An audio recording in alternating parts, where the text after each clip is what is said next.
Selamat malam dokter dan teman-teman, perkenalkan saya Maura Madamayansari, koas anestesi dengan NIM 1902612029. Izin untuk mempresentasikan sedikit mengenai perawatan intensif pada pasien dengan Acute Respiratory Distress Syndrome atau ARDS. Baik, jadi apa itu ICU? ICU atau Intensive Care Unit merupakan sebuah kesatuan organisasional pelayanan klinis khusus yang terpisah dari unit lain yang disiapkan untuk pasien-pasien kritis dengan ancaman atau yang sedang mengalami gagal organ atau kegagalan fungsi vital, pasien dengan penyakit yang potensial mengancam nyawa, sehingga memerlukan pemantauan yang ketat dan terapi suportif maksimal. Jadi, pada dasarnya, ICU ini dibentuk sebagai suatu sarana perawatan pasca bedah atau pasca anestesi, lalu juga sebagai sarana pengelolaan akhir kehidupan, serta ruang perawatan bagi pasien dalam keadaan kritis. Oleh karena itu, keperluan peralatan dan staf sebuah ICU itu mengikuti sebuah ketentuan khusus yang disesuaikan dengan level-level ICU yang sudah dikeluarkan kriterianya menurut Permenkes. Baik, jadi di sini terdapat tabel kebutuhan ICU, keperluan peralatan, dan staf sesuai dengan level ICU. Jadi pada ICU level 1, itu biasanya dia memiliki resusitasi dan support kardiorespiratorik jangka pendek seperti ventilasi mekanik. Lalu juga ada ventilasi non-invasif. Selain itu tersedia fasilitas transport ke pusat yang lebih besar. Dan terdapat outsourcing laboratorium, radiologi dasar, dan bank darah. Selain itu, terdapat dokter terlatih dalam terapi intensif dan layanan pendukung yang adekuat. Sementara pada ICU level 2, di sini dia harus memiliki semua peralatan dan staf di ICU level 1, dan kemudian dia memiliki penunjang kardiorespiratorik jangka menengah ke panjang, dan dapat dilakukan konsultasi dengan dokter ahli on-call. Selain itu juga tersedia intensivis yang bertanggung jawab terhadap ICU, dan tersedia juga dokter dan perawat yang telah menerima pelatihan terapi intensif. Selain itu juga terdapat bank darah on-site, fasilitas ICU komprehensif, dan terdapat protokol dan kebijakan ICU. Lain dengan ICU level 3, di sini dia harus memiliki semua peralatan dan staf di level 2 ICU. Dan selain itu juga harus terdapat tim critical care multidisiplin full-time yang dipimpin oleh kepala ICU dan terdapat kepala keperawatan ICU. Selain itu juga ada pelayanan subspesialis yang tersedia setiap saat, jadi baik itu bedah saraf, bedah jantung, kardiologi intervensi, radiologi, dan lainnya. Kemudian juga terdapat pelayanan ICU yang bersifat tertutup, dan sebaiknya sudah menyediakan fasilitas endoskopi, bronkoskopi, dan dialisis bedside. Selain itu terdapat penunjang terapi ekstrakorporeal, unit step down, dan juga program akademik untuk pelatihan pelayanan ICU. Sebaiknya pembentukan fasilitas dari ICU ini merujuk pada aturan yang sudah ditetapkan sesuai Permenkes RI tentang pedoman penyelenggaraan pelayanan anestesiologi dan terapi intensif di rumah sakit. Sebab peraturan tersebut telah mencantumkan fasilitas minimal yang diperlukan oleh sebuah ICU. Oleh karena itu, ada baiknya pembentukan sebuah ICU mengikuti standar yang telah ditetapkan secara nasional melalui keputusan resmi dari pemerintah agar tidak menyalahi aturan yang berlaku. Baik, saya akan langsung masuk ke penyakit Acute Respiratory Distress Syndrome atau ARDS. Jadi, ARDS ini merupakan suatu bentuk gagal napas yang berat, yang berkembang progresif ditandai dengan dyspnea, hipoksemia berat, dan edema paru non-kardiak yang disebabkan oleh kerusakan alveoli yang difus bilateral dengan onset akut.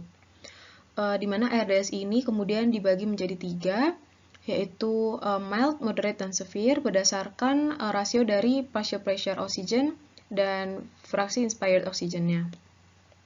Dengan definisi ini, ARDS ini tidak dibedakan istilahnya antara acute lung injury dan ARDS sendiri. Selain itu juga biasanya ARDS ini akan terdapat gambaran fototoraks yang menunjukkan proses infiltrat uniform bilateral.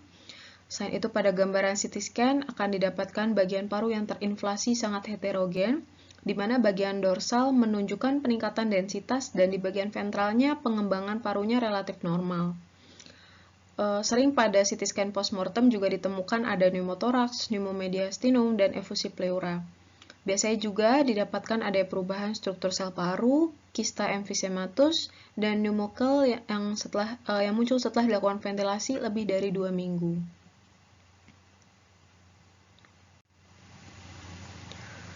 Baik, jadi kriteria dan klasifikasi ARDS ini ada dua definisi, yaitu definisi dari AECC dan definisi Berlin. Di mana dari definisi AECC disebutkan onset akut tanpa disebutkan jumlah harinya. Lalu dari hasil pemindaian paru didapatkan opasitas bilateral pada gambaran radiologi X-ray paru. Lalu kemudian pada edema paru akan didapatkan PaOP kurang dari sama dengan 18 mm raksa. Secara klinis tidak ada tanda peningkatan tekanan atrial kiri.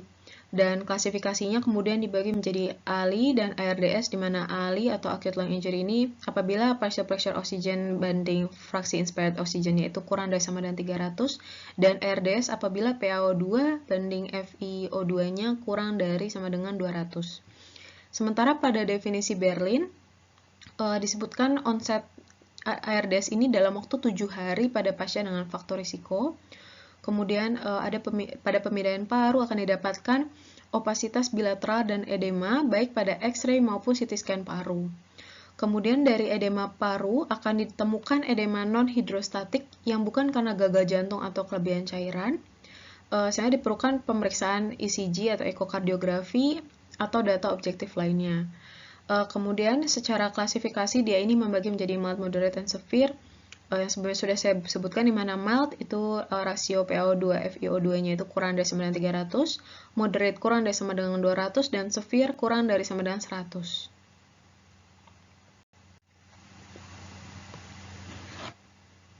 Baik, jadi faktor risiko ARDS. Jadi dikenal ada beberapa keadaan yang dapat mencetuskan kejadian ARDS atau menjadi faktor risiko terjadinya ARDS. Jadi di sini terdapat faktornya itu faktor langsung dan tidak langsung, di mana faktor langsung itu seperti pneumonia, aspirasi cairan lambung, kontusio paru, emboli lemak, cedera reperfusi, tenggelam atau near drowning, dan trauma inhalasi. Sementara itu penyebab tidak langsung itu dapat berupa sepsis non-pulmoner, trauma multiple, transfusi masif, pankreatitis, atau bypass kardiopulmoner. Baik, jadi patogenesis dan patofisiologi ARDS ini cukup kompleks dan pada dasarnya yang diketahui adalah disebabkan oleh adanya kerusakan epitel alveolar dan endotel kapiler yang terjadi akibat adanya faktor-faktor risiko yang sebelumnya sudah saya sebutkan. Jadi ketika ada faktor risiko ini, dia akan memicu kerusakan epitel alveolar dan endotel kapiler, di mana akibat kerusakan tersebut dia akan memunculkan respons inflamasi pada membran kapiler alveolar yang selanjutnya dia akan mencetuskan terjadinya lung injury. Nah, nanti pada hari 1 sampai hari ke-7 itu dikenal sebagai initial acute phase atau fase akut inisial, di mana pada fase ini akan terjadi peningkatan permeabilitas vaskuler paru yang menyebabkan terjadi edema interstisial dan edema intraalveolar. Pada fase ini juga nanti akan terakumulasi neutrofil, makrofag, dan sel darah merah intraalveolar. Dan proses ini secara sistemik nantinya akan mencetuskan dikeluarkannya sitokin TNF-alfa, interleukin, protease, oksidan, endotelin 1, angiotensin 2, fosfolipase A, dan faktor-faktor prokoagulan. Nantinya ketika banyak cairan yang kaya akan protein ini masuk ke dalam alveoli, dia akan menyebabkan inaktivasi dari surfaktan. Sehingga nanti secara histopatologisnya akan didapatkan ada gambaran kerusakan alveoli yang difus, pembentukan membran hialin, dan kerusakan epitel alveoli. Lalu kemudian ada fase subakut, di mana fase subakut ini berlangsung dari hari ke-7 sampai ke-14. Di sini ditandai dengan ada resolusi edema alveoli, proliferasi sel epitel alveolar tipe 2 yang menghasilkan surfaktan, kemudian juga terjadi infiltrasi fibroblast dan dimulainya deposisi kolagen. Nanti fase selanjutnya setelah hari ke-14 adalah fase di mana terjadi fibrosis mulai di mana di sini ditandai dengan ada sel-sel mesenkimal, akumulasi kolagen, fibronektin, dan terjadi neovaskularisasi. Lalu pada fase eksudatif, di sini terjadi akumulasi cairan di alveoli dan terjadi atelektasis, yang mana secara klinis nanti akan didapatkan pada pasien hipoksemia berat. Hipoksemia ini terjadi akibat adanya shunting pulmoner dan penurunan compliance dari paru. Kondisi ini biasanya tidak bisa diatasi hanya dengan meningkatkan fraksi inspired oxygen atau pemberian oksigen suplemen, tapi memerlukan teknik lung recruitment yang dilakukan dengan pemberian positive end expiratory pressure atau PEP yang tinggi.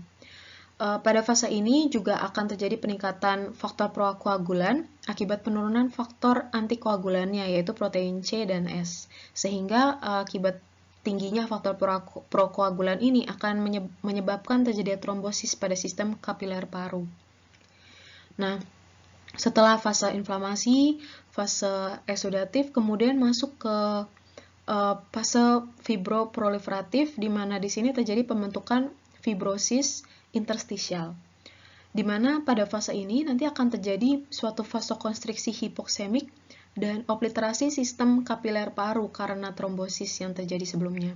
Yang hal ini akan menyebabkan hipertensi pulmoner dan gagal jantung kanan. Nah, terjadi juga ada peningkatan tekanan jalan napas, lalu compliance paru akan semakin menurun, lalu juga ventilasi ruang rugi akan menurun pada saat ventilasi semenit meningkat. Semua ini akan menyebabkan peningkatan kerja pernapasan yang lebih hebat, dan kemudian apabila keadaan ini tidak segera diatasi dan terus berlanjut, maka bahkan bantuan ventilasi mekanik mungkin tidak akan membantu banyak, dan pasien dapat jatuh pada keadaan intractable respiratory failure atau di mana di sini terjadi hipoksia jaringan dan kemudian bahkan kematian.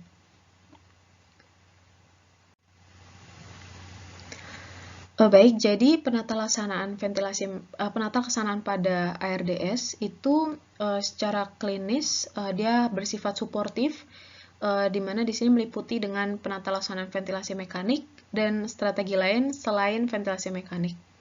Rata-rata 80% pasien ARDS ini memerlukan intubasi dan ventilasi mekanik. Nah, penata laksanaan awal itu sama dengan penata laksanaan sepsis, meliputi resusitasi awal, pemberian antibiotik yang tepat dan akurat sedini mungkin, mengurangi risiko aspirasi, dan sedapat mungkin menghindari pemberian transfusi. Jadi yang pertama, saya akan bahas tentang penata laksanaan ventilasi mekanik.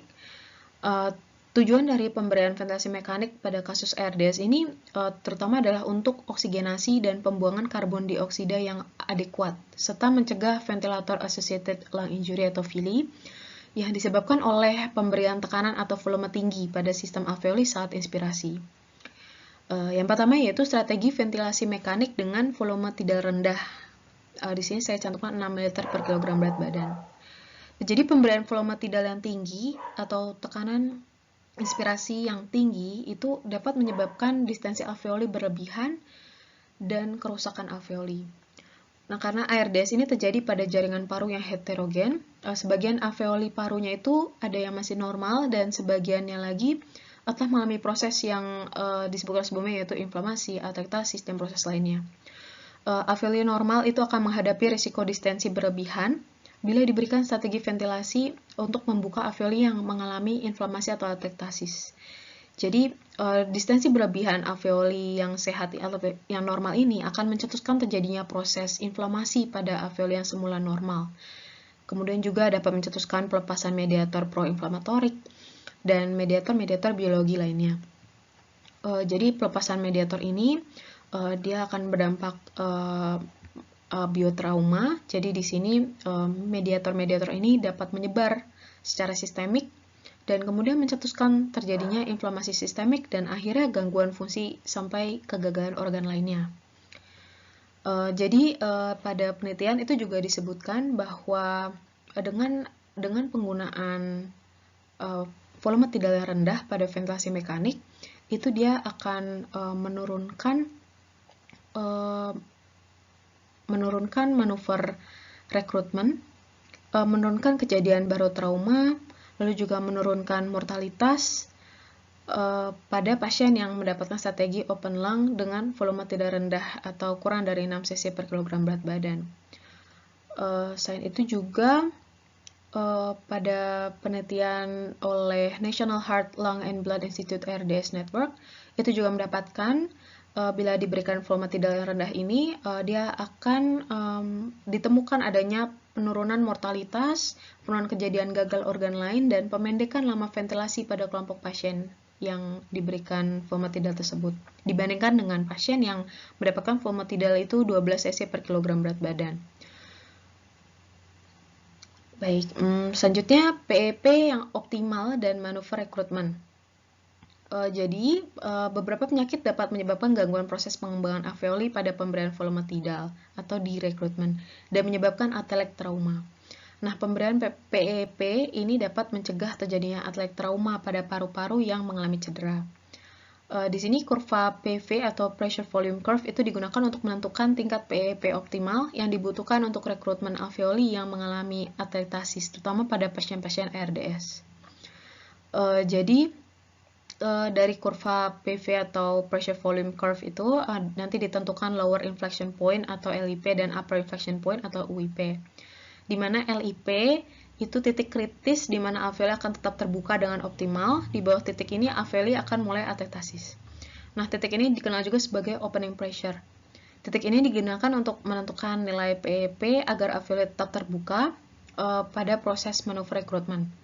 Sementara UIP atau upper inflection point, dia ini merupakan suatu titik di mana alveolar recruitment berakhir, biasanya pada 20-35 cm air, dan titik ini digunakan untuk menentukan batas atas dari tekanan inspirasi untuk mencegah distensi alveolus yang berlebihan. Nah, jadi menentukan LIP dan UIP ini tidak selalu bisa dengan dilakukan di bedside. Untuk yang optimal, di sini disarankan pemberian PEP setinggi 15-9 cm air. Selanjutnya itu posisi prone pasien, di mana posisi ini akan memperbaiki proses oksigenasi dengan meningkatkan elastisitas dinding dada, rekrutmen alveoli bagian posterior, sekret jalan napas akan mudah diekspektorasi, mengurangi efek kompresi abdomen pada diafragma, dan memperbaiki venous return karena mengurangi kompresi dari inferior vena cava. Posisi prone ini karenanya dapat menurunkan intrapulmonary shunt, memperbaiki rekrutmen alveoli, dan memperbaiki compliance paru pada akhirnya. Namun ada komplikasi dari posisi prone ini di mana nanti dapat terjadi seperti pergeseran atau tercabutnya pipa endotrakeal dan juga bisa mengalami gangguan pada akses vaskularnya. Lalu yang keempat yaitu ventilator rescue strategy atau ini untuk perbaikan oksigenasi. Jadi ada berbagai strategi ventilasi mekanik untuk memperbaiki oksigenasi. Di sini yang pertama ada inverse ratio, di mana inverse ratio ini ketika waktu inspirasi itu dibuat lebih panjang daripada waktu ekspirasi, baik dalam mode ventilasi volume cycled atau pressure cycled. Nah, kerugian dari teknik ini itu ada peningkatan tekanan jalan napas secara rata, timbul auto PEP, dan dapat muncul penurunan curah jantung. Selain itu, pasien juga harus diberikan sedasi dan masa relaksan, sehingga meningkatkan kemungkinan terjadinya kelemahan otot. Lalu yang kedua yaitu airway pressure release ventilation atau APRV. Nah, kalau teknik ini dia menggunakan tekanan positif yang cukup tinggi untuk mempertahankan alveoli agar tetap terbuka, lalu juga memperpanjang waktu inspirasi untuk memperbaiki oksigenasi, yang diikuti dengan penurunan tekanan pressure release dalam waktu singkat dalam keadaan pasien tetap bernapas spontan. Di sini dia tidak memerlukan sedasi atau pelumpuh otot karena pasiennya bernapas spontan. Lalu adanya kontraksi diafragma saat napas spontan ini akan menyebabkan rekrutmen alveoli pada paru dependen akan lebih baik. Nah, venous return dapat lebih baik karena ada tekanan negatif intratorakalnya. Lalu yang ketiga adalah high frequency oscillatory ventilation atau HFOV, di mana di sini HFOV ini menghantarkan gas yang telah dihumidifikasi dengan laju aliran gas itu 20-60 liter per menit. Kecepatan aliran ini akan menghasilkan tekanan jalan napas konstan dengan rata tekanan jalan napas sama dengan tekanan yang diberikan continuous positive airway pressure atau CPAP continue.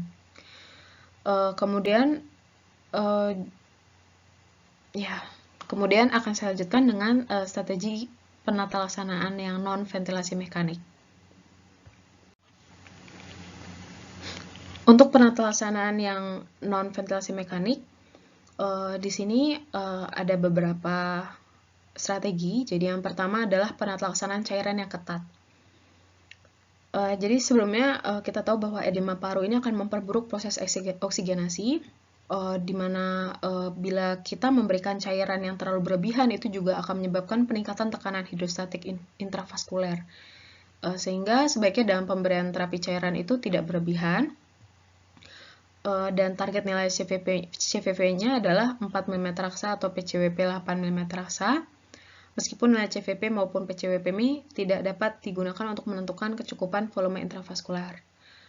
Lalu yang kedua adalah kortikosteroid, di mana kortikosteroid ini dianggap mempunyai efek mengatasi disregulasi respon inflamasi sistemik, di mana dia ini dikatakan berfungsi untuk memperbaiki oksigenasi dan memperpendek lama ventilasi mekanik. Tetapi dikatakan penggunaan kortikosteroid ini tidak menurunkan angka mortalitas. Jadi pemberian kortikosteroid ini justru dihubungkan dengan peningkatan kejadian superinfeksi yang dapat menyebabkan peningkatan angka mortalitasnya. Lalu kemudian obat-obatan antiinflamatorik lainnya, jadi ada macrolide, statin, masa relaksan, beta-2 agonis, dan surfaktan. Untuk macrolide ini dia ada efek antibiotik, lalu antiinflamasi dan imunomodulatorik. Dia juga pernah dilaporkan dapat menurunkan mortalitas pada 180 hari. Kemudian pemberian statin. Statin ini mempunyai efek menurunkan kadar sitokin P proinflamatori. Contohnya pemberian 80 mg simvastatin setiap hari pada pasien ARDS ini dapat mengurangi kejadian disfungsi organ lain dan menurunkan mortalitas. Penelitian lain juga menunjukkan bahwa pemberian statin pada pasien sakit kritis dapat menyebabkan gangguan fungsi hepat dan renal. Kemudian yang ketiga adalah masa relaksan, di mana di sini sering diperlukan untuk memperbaiki oksigenasi selama ventilasi mekanik. Namun dia akan menyebabkan kelemahan otot pasca perawatan ICU. Lalu yang keempat, beta-2 agonis, di mana beta-2 agonis ini diduga dapat menurunkan insiden edema paru dengan memperbaiki clearance cairan alveolar, meningkatkan produksi surfaktan, dan meningkatkan efek antiinflamasi. Kemudian surfaktan, jadi pemberian surfaktan ini terbukti efektif untuk mengatasi ARDS pada pasien pediatri, di mana pemberian surfaktan ini bermanfaat pada pasien ARDS akibat cedera langsung pada paru. Selanjutnya yaitu terapi ekstrakorporeal. Ini dikenal dengan nama oksigenasi membran ekstrakorporeal atau extracorporeal membrane oxygenation atau yang disingkat dengan ECMO. Jadi teknik ini secara langsung dia memberikan oksigenasi dan membuang karbon dioksida pada darah di sistem sirkulasi. Pemberian ECMO ini lebih dari 7 hari dia akan berhubungan dengan prognosis pasien yang lebih buruk. Kemudian yang terakhir adalah strategi terapi nutrisi. Jadi seperti yang kita tahu, nutrisi ini berperan penting dalam menentukan proses perbaikan sistem organ dan seluler, sehingga bagian ini penting pada tata laksana pasien ARDS. Sedapat mungkin pada pasien ARDS itu diberikan nutrisinya itu melalui nutrisi enteral, dan pada beberapa literatur juga dikatakan bahwa suplemen antioksidan dan omega-3 fatty acid itu dapat memberikan manfaat positif pada kasus-kasus ARDS. Baik, jadi prognosis dari ARDS ini dikatakan walaupun angka mortalitas pada ARDS itu sudah menurun sampai 30-40% di berbagai penelitian, tetap dikatakan bahwa pasien ARDS yang berhasil hidup itu akan mengalami gangguan fungsi fisiologis dan penurunan kualitas hidup. Di mana juga didapatkan bahwa pada pemeriksaan spirometri baru menunjukkan nilai normal itu setelah 6 bulan kemudian. Dan kemudian hanya 50% dari total pasien yang dapat kembali bekerja setelah jangka waktu 1 tahun. Sebagian itu tetap mengeluhkan ada gangguan toleransi terhadap exercise dan kelemahan otot persisten. Bahkan gangguan fisik dan psikologis itu juga masih dirasakan oleh sebagian pasien hingga 5 tahun kemudian. Baik, jadi sekian penjelasan saya sedikit mengenai ICU dan juga manajemen intensif pada pasien ARDS. Mohon maaf bila saya ada kesalahan kata. Terima kasih banyak atas waktunya.